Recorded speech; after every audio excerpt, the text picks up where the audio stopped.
nós estamos ligadas, queremos ser respeitadas. Juntas somos mais fortes, juntas somos melhores. Ouçam a nossa voz, é bom saber que não estamos sós.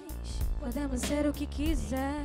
Toda mulher, toda mulher. As mortes por feminicídio marcaram este fim de ano em todo o país e continuam gerando registros neste ano. Aqui no Rio de Janeiro, o caso da juíza morta pelo ex-marido na frente das filhas do casal na Barra da Tijuca chocou a todos. Dados dos últimos anos mostram que, apesar dos avanços alcançados, ainda é preciso uma maior conscientização e o aprimoramento das medidas para proteger as vítimas. Dados do dossiê Mulher 2020, divulgados pelo Instituto de Segurança Pública do Rio, mostram que 82,4% dos crimes foram cometidos pelo companheiro ou ex-companheiro da vítima e que 78,8% das vítimas de feminicídio foram mortas dentro de seus próprios lares. Esse é o tema do Toda Mulher de hoje. Eu converso com Bárbara Cabaleiro, coordenadora de Estatística do Instituto de Segurança Pública do Rio, ISP, e com a deputada estadual Mônica Francisco, que tem forte atuação no combate à violência contra a mulher e foi vice-presidente da CPI do feminicídio. Sejam muito bem-vindas. Primeiramente, eu gostaria de agradecer a você, deputada Mônica Francisco, a você, Bárbara Cabaleiro, né, para que tivessem tirado um pouquinho do tempo para a gente falar desse assunto tão importante, desses dados. Antes, enquanto a gente estava conversando, antes do programa começar, eu perguntei se os dados estavam certos e sim, infelizmente. Aí eu queria começar para a gente entender, né, essa questão, o que caracteriza o feminicídio e desde quando se tem essa data ou o motivo que os órgãos começaram a registrar os casos, até mesmo para fazer pesquisas e acompanhar o avanço, a redução. Bárbara. O feminicídio ele é uma qualificadora do homicídio doloso, né? Ele está no mesmo artigo 121 do Código Penal, que na verdade, o homicídio contra a mulher pela razão de ser mulher, né? Ele veio com a lei de 2015, mas, na verdade, aqui no estado do Rio, a gente só começou a contabilizar as estatísticas de feminicídio em outubro de 2016, com a lei estadual que fala para a gente gerar essas estatísticas específicas de feminicídio. Deputada, a senhora que já tem todo um histórico de combate à violência contra a mulher, inúmeros projetos de lei, foi vice-presidente da CPI, né, do feminicídio. Queria que a senhora explicasse, primeiramente, o seu projeto de lei, que virou lei, que é o Programa de Cooperação e Código Sinal Vermelho, porque a gente sabe que muitas vezes, a gente vai discutir ao longo do programa, a vítima não denuncia, a vítima silencia. Então, como e por quê? Qual foi a motivação para a senhora elaborar esse projeto?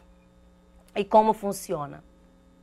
Primeiro, agradecer, né, a possibilidade da gente poder estar discutindo esse tema tão importante, Marieta, com Bárbara também. Prazer estar aqui dividindo essa tela e esse momento com vocês. Né? Primeiro de tudo, por ser mulher. Né? Quando a gente entende, né, a dimensão do ser mulher numa sociedade machista, numa sociedade que ainda naturaliza a violência e todas as formas de violência contra as mulheres, a gente entende a necessidade de, alguma forma, tentar incidir nesse sentido, de diminuir as formas de violência, os impactos dessas violências. Né? Eu quero, inclusive, usar violências no plural, né? Porque são diversas as formas das violências perpetradas contra as mulheres. E a gente naturalizou na sociedade humana, né? Mas como a gente está no Brasil e aqui no estado do Rio de Janeiro, eu vou fazer esse recorte. A gente naturalizou no Brasil, a gente naturalizou no nosso estado a violação dos corpos das mulheres, né? A gente ainda é extremamente desumanizada nas nossas dores. Então, a possibilidade de ocupar esse espaço, de ser hoje uma legisladora e de poder vocalizar, mas não só, concretizar as lutas, os anseios das mulheres nesse período e já há muito tempo, para que a gente, por força de lei, concretamente, possa minorar esses impactos, é fundamental. Então, por isso, a gente se coloca como um instrumento nessa luta, né? Nessa luta em glória, inclusive, né? Porque a gente precisa ganhar mentes e corações, né, da nossa sociedade para desnaturalizar o olhar em relação às violações contra as mulheres. Deputada, a senhora tocou num ponto muito importante. Nas pesquisas que eu estava fazendo, é muito recente esse olhar dos órgãos para contabilizar, para levantar essa pesquisa, para entender a motivação, por que os números estão diminuindo, por que os números estão aumentando, abrange em todas as classes sociais, a gente pode dizer que tem diferenciação de idade. Aí eu pergunto para você, Bárbara, já é possível ter esse recorte também, além dos números apenas, mas abrange todas as classes sociais, a todas as etnias? É possível já a gente verificar isso? Nessa última edição do Dossiê Mulher, foi a primeira vez que a gente conseguiu fazer um olhar bem específico para essas vítimas de feminicídio, né? E a gente achou alguns números, assim, bem, digamos, interessantes. Assim, a gente não consegue ter esse recorte de classe social, apesar de a gente conhecer vários casos que eram de diversas classes sociais, como foi bem colocado no início, o caso da Juíza, etc. O que a gente sabe do perfil dessa vítima de feminicídio é que ela, na maioria, são mulheres negras, ou seja, pretas ou pardas. No dossiê, a gente observa que a gente está sempre investigando o percentual de mulheres negras e mulheres brancas dentre as vítimas de todos os tipos de violência, né, classificados na Lei Maria da Penha. E uma constatação que a gente teve é que quanto mais grave o crime, maior o percentual de mulheres negras. Assim. Então, o feminicídio, que é o crime, né, o pior, né, o crime contra a vida, ele tem um percentual de 68 mulheres negras, pretas ou pardas, né? E outra característica que a gente encontrou dessas mulheres são da faixa etária adulta, e entre 30 e 59 anos, na maioria, tá? Boa parte delas com filhos. Inclusive, nós observamos que em 15 ocorrências, né, em 2019, o total do ano foram 85 vítimas. Nesses 85 casos, em 15 casos, o crime ocorreu na presença dos filhos. Né? Então, isso também é uma situação extremamente delicada, assim. Não foi um caso isolado, né? Então, essas características que a gente conseguiu levantar especificamente para esse ano de 2019 realmente trazem uma realidade bem dura, né? A gente enxergar esse tipo de crime. Duas questões, deputada, que são muito levantadas quando a gente fala do assunto de feminicídio, é que ainda se levanta a questão, mas foi um crime passional, né, levado pelo calor da emoção, porque geralmente, segundo dados, são companheiros ou ex-companheiros que não, enfim, que não aceitam ou o final da relação, como a Bárbara bem falou, muitas vezes, na maioria das vezes, na frente dos filhos. Podemos dizer que isso não procede, né? Porque ainda envolve a questão, que acredito que seja essa motivação do projeto da senhora, do alerta vermelho, que as vítimas silenciam. Por que será que as vítimas ainda silenciam? Esse é um traço muito importante da gente ressaltar aqui na nossa conversa, né? Isso passa por um processo extremamente masculinista de poder, né? De um sentimento de que aquele corpo daquela mulher lhe pertence. Né? Isso não passa por um sentimento saudável de amor, né? Porque amor é partilha, é entrega, mas uma entrega consensual, né? É uma entrega com respeito. Esse sentimento, e se a gente for lembrar, muito recentemente, a gente ainda tinha crimes em defesa da honra.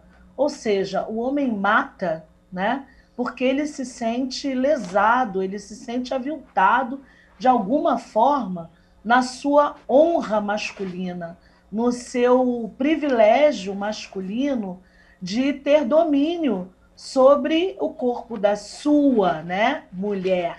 Então, ele não admite de maneira nenhuma que aquela pertença lhe seja tirada. Então, a gente sabe bem que a culminância com a morte, né, das mulheres, ela começa num processo de violação psicológica, né, desse sentimento de que a mulher, né, e ela silencia primeiro porque ela não consegue entender, né, começa aquele jogo de que, né, eu só fiz isso porque você me deixou nervoso, porque você me magoou, porque você não acredita no meu amor, então eu fico nervoso. Então são de vítima, ela passa a ser algoz. O algoz, o gatilho da Exatamente, exatamente. Então é um processo extremamente violento, é uma falácia, é uma mentira, né? Então as mulheres que estão nos assistindo, porventura estejam nessa situação, né, que busquem de fato ajuda, né? O nosso projeto 8967, que você falava, né, o que se tornou lei, né, de afixação dos cartazes em condomínios, associações,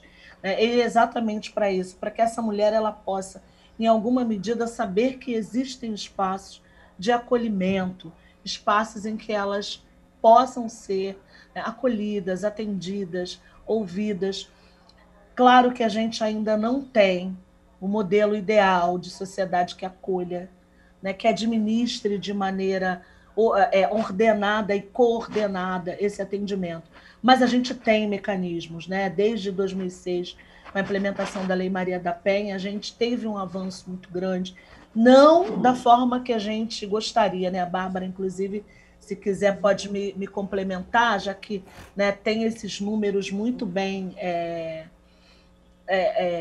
organizados, né, que evidenciam ainda, infelizmente, o orçamento que não basta para a política pública efetiva em relação ao cuidado das mulheres, porque o cuidado das mulheres não se basta só a elas, né? São aos filhos, às filhas, né? Às vezes pessoas agregadas próximas ali, ou mães, ou pais idosos, ou seja, tem um contexto em que essa mulher, que ainda mantém o papel do cuidado na nossa sociedade, Marieta, ela precisa de um acolhimento coordenado das instituições, dos equipamentos públicos, então, da própria sociedade civil, por isso afixar cartazes nos condomínios, nas associações, para que também as pessoas saibam que toda a sociedade é responsável por esse cuidado e por esse acolhimento. Exatamente, deputada. Infelizmente, a gente vai ter que dar um intervalo rapidinho, mas aí a gente volta nesse gancho, né? A deputada bem falou que o poder público ele é um instrumento. Vocês recebem as demandas e elaboram projetos que viram leis, que viram emendas e juntamente com o trabalho, né, que a Bárbara tem esses dados, a gente pode caminhar. Foi como eu falei no começo, avanços temos, mas ainda precisamos de aprimoramentos ainda, né? Então vamos voltar daqui a pouquinho, ao intervalo. O Toda Mulher vai para o intervalo rapidinho, não sai daí, que a gente volta já já. Toda mulher, toda mulher.